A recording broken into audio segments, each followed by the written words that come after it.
So the other thing is then that they did is they took the bones of Joseph with, because Joseph, I mean, the faith of Joseph. Joseph believed that one day God promised and God would take them out. And so he told them to take these bones out. That sign of faith. Again, Joseph's faith ought to have been a sign for them, their faith, that they ought to, if Joseph could believe that God will lead them back to that land, and now God is doing it after these plagues, and again, it ought to have been a sign to them that they need not fear the people where they're going. Even though God is reaching out to them in such a way as to not immediately lead them into a war. Like God, like this perfect Father again. Like yesterday in the car here, we're speaking with some of the other people who are traveling with us, and I explained to them how God is this perfect Father. Where Adam and Eve in the sin, God put them down, like sit and let's talk about this. You know, He didn't just slap them or kill them on the spot. He gave them a chance to repent, like to admit, to understand what they did wrong.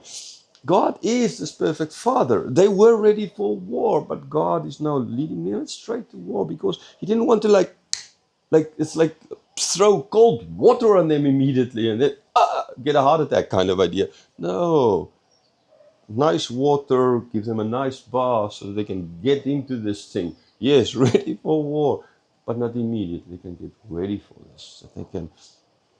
That they won't be shocked, right? Yeah, God does everything perfectly. So they took the bones of Joseph with ultimately as God. And they left Sukkoth, they came to Etham, God leading them out by day in a pillar of cloud, and by night a pillar of fire to give them light, so they can travel day and night. And the pillar of cloud by day, it never left its place in front of the people. God went in front of them. Now, the interesting thing as well, just well, let me just restate this. I've got out this part. You see, a pillar of cloud there in the back is mist. No clouds this morning. It's like beautiful skies, like so beautiful. Not one, the place where it rains the most in the world, not one single sky.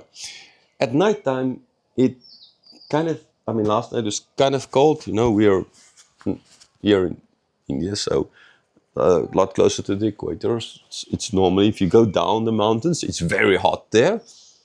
And up here in the mountains, it's beautiful, it's cool. Actually, maybe you can go to cold. Well, I mean, it's cold, Siberia style, but still cold for this part of the world.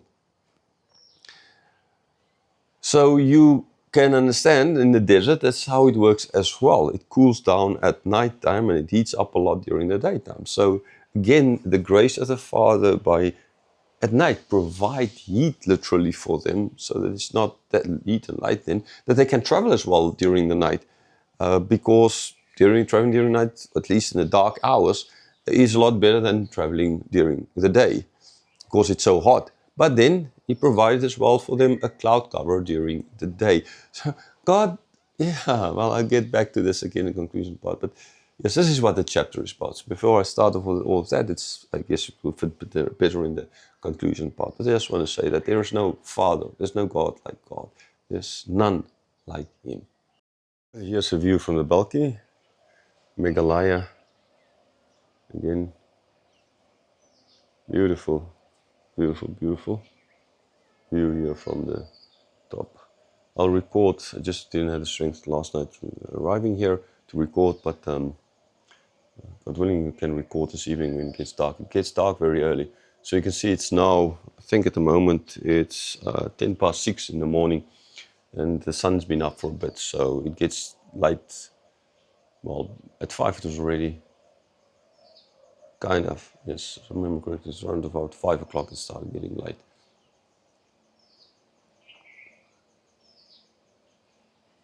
So the east is in there, the east is in that direction because the sun came up in that direction.